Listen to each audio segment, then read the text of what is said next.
nama saya Deski Fernando, NPM 1811028. Saya dari Universitas Batu Raja, Fakultas Ekonomi.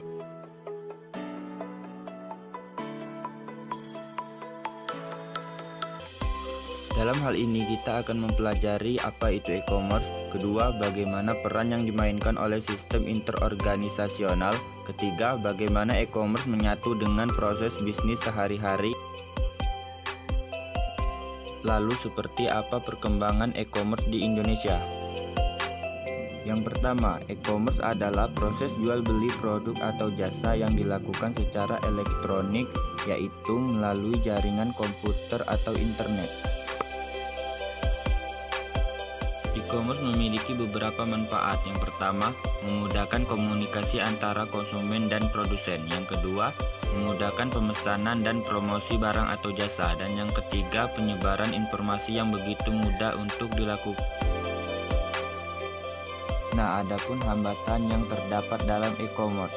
Yang pertama ada trust atau kepercayaan. Kepercayaan merupakan hambatan yang menonjol dalam e-commerce karena di Indonesia lebih percaya menggunakan transaksi face to face. Yang kedua ada security atau keamanan. E-commerce sangat rentan sekali dengan kriminalitas di internet. Data-data kita bisa saja dihack oleh orang-orang yang tak bertanggung jawab. Dan yang terakhir adalah high cost atau biaya yang tinggi. Dalam membuka usaha online tentu membutuhkan biaya yang sangat tinggi.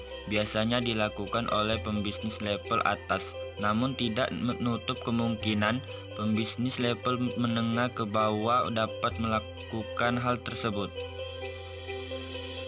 Next, sistem organisasional. IOS atau Inter-Organization System adalah strategi di mana unsur-unsur yang ada dikaitkan dengan transmisi data elektronik. EDI atau Electronic Data Interchange. Pertukaran data elektronik adalah salah satu untuk cara mendapatkan suatu sistem interorganisasional. Hubungan iOS dengan EDI. EDI adalah implementasi dominan dari suatu iOS.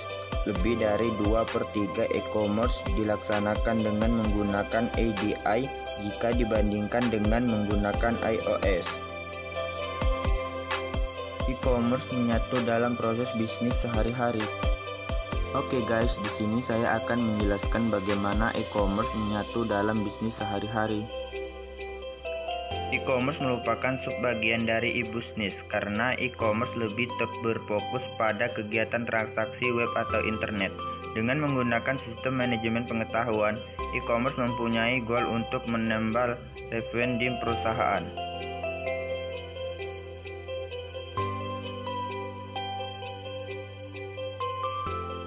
Nah, bagaimana hubungan e-business dengan e-commerce? Yang pertama, e-commerce merupakan bagian dari e-business di mana cakupan e-business lebih luas, tidak hanya sekedar perniagaan tetapi juga perkolaborasian mitra bisnis dan lain-lain. Yang kedua, selain teknologi website, e-business juga memerlukan teknologi database, email, dan bentuk teknologi non-komputer, misal sistem pengiriman barang. Perkembangan e-commerce di Indonesia.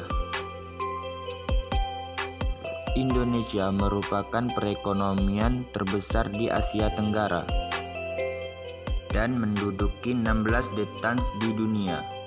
Komponen utama perekonomian di Indonesia meliputi employment, manufacturing, and consumption.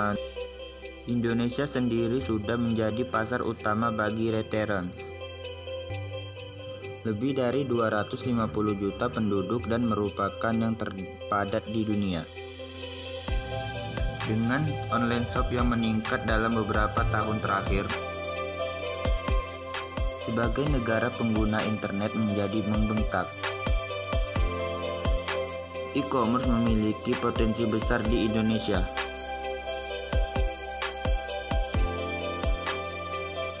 E-commerce kemungkinan akan menjadi sumber baru pertumbuhan ekonomi.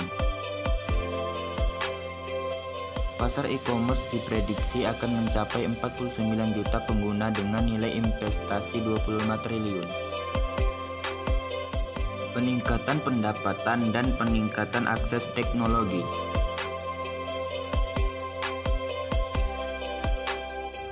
Kini telah membantu Indonesia meningkatkan daya saing dan mendorong permintaan barang.